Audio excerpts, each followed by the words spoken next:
pessoa me perguntou o seguinte: Lívia, como é essa história de voltar para o lugar, estar com o lugar, se eu me dou muito bem com os meus pais? Como eu sei que eu estou saindo do meu lugar e de que maneira eu volto ou eu saio do lugar? Vamos falar sobre esse monte de lugar?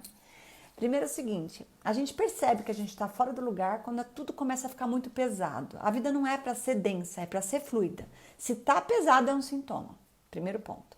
Segundo ponto, não é porque a gente sai do lugar quando a gente briga com os pais, o julgamento faz com que a gente saia do lugar, porque essa sensação de prepotência, de presunção, de sabermos mais do que ele, nos tira de pequeno para o movimento do grande. E quando a gente fala isso, as pessoas confundem, porque acham que é em relação ao aprendizado da vida, intelectualmente falando, onde obteve o conhecimento sobre a vida, e não é isso.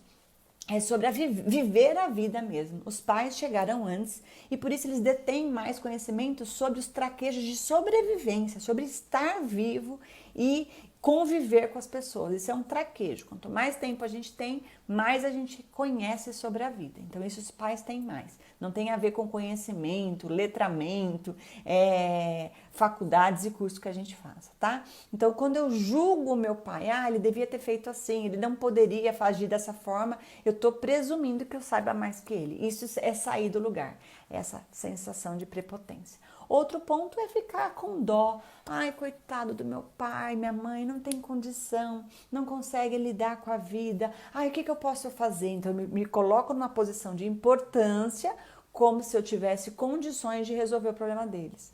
Quando eu falo isso, as pessoas também confundem. Lívia, mas significa que eu não posso ajudar meus pais? Pode, mas no lugar de filha, sem querer ser a mãe do pai, sem querer abrir a boca dele para colocar um remédio, sem querer obrigá-lo a fazer qualquer tipo de atitude, porque a vida dele é responsabilidade dele. Entende? Então, eu saio do meu lugar quando eu percebo que a vida tá pesada, eu saio do meu lugar quando eu faço julgamentos em relação a comportamentos que os pais deveriam ter, e eu saio do lugar quando eu me sinto importante, querendo cuidar dos meus pais como pais deles, como se eu fosse avós, como se eu quisesse direcionar a vida deles. Ok? Espero ter sido clara. Um beijo.